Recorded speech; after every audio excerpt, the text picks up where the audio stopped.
ñu koy sant di ko gërëm ci teewaay bi Marcel dalal la jàmm fii. jaajëf. Dia Chérif tey loo fas yéene waxtaanee un jour une actu.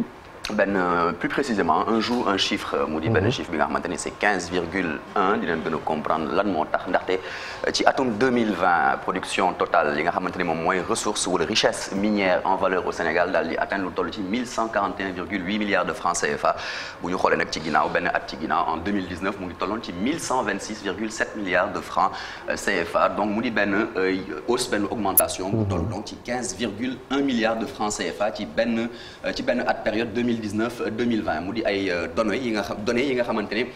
dañ ko collecté muy concerné lu toll ci 68 entreprises titulaires yoo xamante ne dañoo amee lu toll ci 80 titres miniers donc ñu daal di koy fësal mardi bi passé donc 5 juillet 2022 direction contrôle et de la surveillance des opérations minières bi nga xamante ne day dépendre du ministère des mines et de la géologie en partenariat donc avec l'agence nationale de la statistique et de la démographie ANSD ñoom ñoo daal di fësal yii les données donc données yooyu noonu ñu daal di koy partagé ci benn atelier bu amoon te ministre bi di Oumar Sarr daal di koy présider daal di koy tijji daal di déclaré ne que statistique année 2020 day wane ne rek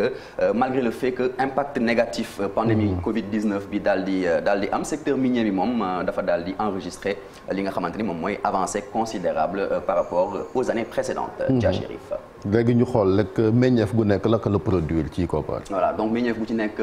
production ressource par ressource. bu ñu seetee ba seet rapport d'analyse des données minières édition 2020 moom day tënk rek li nga xamante ne production ci wàllu or la donc wurus wala tamit zircon phosphate ou encore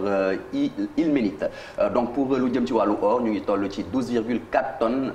yi lañ produire en 2020 contre 13 tonnes en 2019 donc production bi moom dafa daal di wàññeeku tuuti rek mais en termes de valeur dañu gis ne dafa daal di yokk quand même puisque dañ daal di atteindre lu toll ci 387,7 milliards de francs CFA contre 339,6 milliards de francs CFA mu di donc la production la plus grosse production bi ñu daal di jot a enregistré ci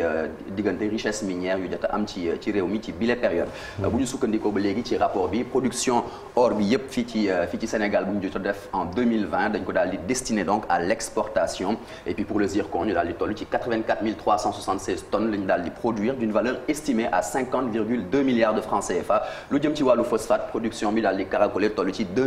230 504 tonnes pour une valeur donc estimée à 66,2 milliards de francs CFA. bu ñu jëmee nag ci wàllu ilménite donc moom production dafa daal di toll ci 521 440 tonnes soit 58,8 milliards de francs CFA mu di donc benn hausse tamit bu toll ci 9,2 milliards de francs CFA ñuy fàttali que exportation dans le secteur minier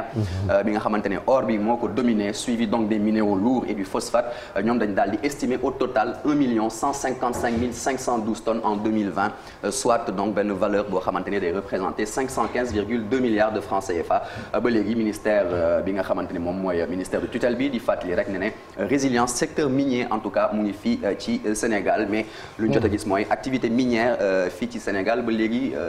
dese naa am doole ndaxte elle ne représente que justement 4,2% du produit intérieur brut au Sénégal. Chérif Dia. léegi bu ñu taxawee ci contenu local ndax fan yi bayee lii askan wa gis nañ seen bopp. loolu nag moo di benn débat bi nga xamante ne moom la nit yi di gën di faral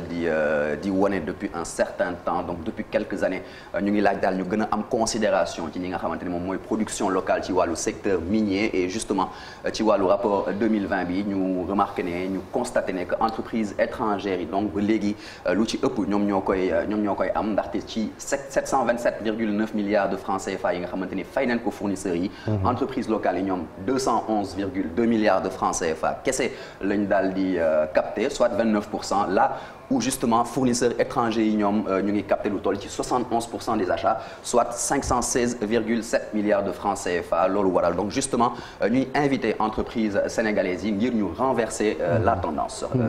Dia Chérif. léegi Sénégal am na fukki région ak ñeent bu doon xool ban moo ci gën a am meññeef ci wàllu ressource moom ban la ci. alors on peut deviner aisément ndax lu toll ci lu jëm ci wàllu wurus bi nga xamante ne foofu lañ koy produire en majeure partie donc région de Kédougou naturellement moom mooy mooy première ndax elle concentre toute la production d'or maa ngi koy wax ak benn proportion totale bi nga xamante ne 61,5% lay représenté pour une production en valeur bu toll ci 388,1 milliards de francs CFA. Thiès moom moo ci topp la région de Thiès proportion de 35,1% pour benn valeur bu toll ci 221,9 milliards de francs CFA foofu nag ci région Thiès moom ay produits ay minéraux lourds lañ fay produire essentiellement phosphate wala des produits de carrière donc quartier carrière Thiès ce n'est pas un hasard lu tax ñu tuddee ko noonu. Ensuite vient la région de Matam bi nga xamante ne proportion 2,3% pour une valeur estimée à 14,7 milliards de francs CFA foofu nag li ñu fay produire lu ci ëpp phosphate la et puis région de Dakar moom proportion lu toll ci 1% la néew na trop 6,2 milliards de francs CFA essentiellement calcaire ak marne lañ fiy produire Tambacounda topp ci proportion bi néew na trop tamit 0,1% pour 0,4 milliards de francs CFA admettons 400 millions de francs CFA ñu fay produire essentiellement manganèse ak li nga xamante ne région de Saint-Louis moom moo mujjee ci classement bi moom valeur de 90 milliards de francs CFA la et foofu donc ay minéraux lourds rek lañ fay produire. léegi li nga wax koppar yi bari na wante wàllu xëy mi nag faaw ñu wax ci maanaam les emplois yi nga xamante ni ñu ngi koy générer fuñ ci toll. effectivement emploi yi ci li nga xamante ni moom mooy rapport bi ba léegi damay fàttali ne rek lii yëpp ci rapport bi lañ koy tënk lañ ko jëlee donc secteur minier bi en 2020 selon ce rapport secteur minier sénégalais daal di employé lu toll ci 9508 personnes donc 95,6% de sénégalais et puis mu di benn secteur bi nga xamante ne dafa daal di metti trop ci boobu la liggéey certains métiers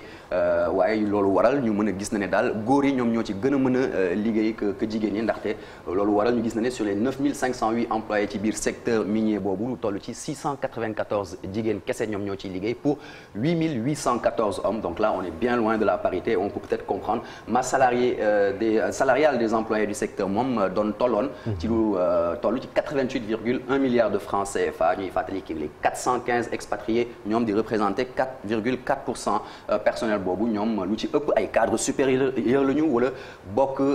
en tout cas ci ñu am bénéficier ci li nga xamante ne moom mooy traitement salariaux ci secteurs yi ñoom par exemple 39,7% de la masse salariale la ñuy représenter et puis bu ñu sukkandikoo ba léegi ci rapport bi l'écrasante majorité de la main-d'œuvre justement locale 84,9% pour être plus précis moom ay techniciens ñoom ñoo ko constitué agent de maîtrise ouvrier qualifié manœuvre ouvrier wala apprenti Dia Chérif. jërëjëf Marcel Farba Maron muy lu am solo quand même ci ay chiffres yoo xamante ni découvrir nañ ko ci quand même un jour un chiffre ak li nga xamante ni kon secteur minier bi moom lay indi fii ci Sénégal ci kanam tuuti de quoi est-il le nom.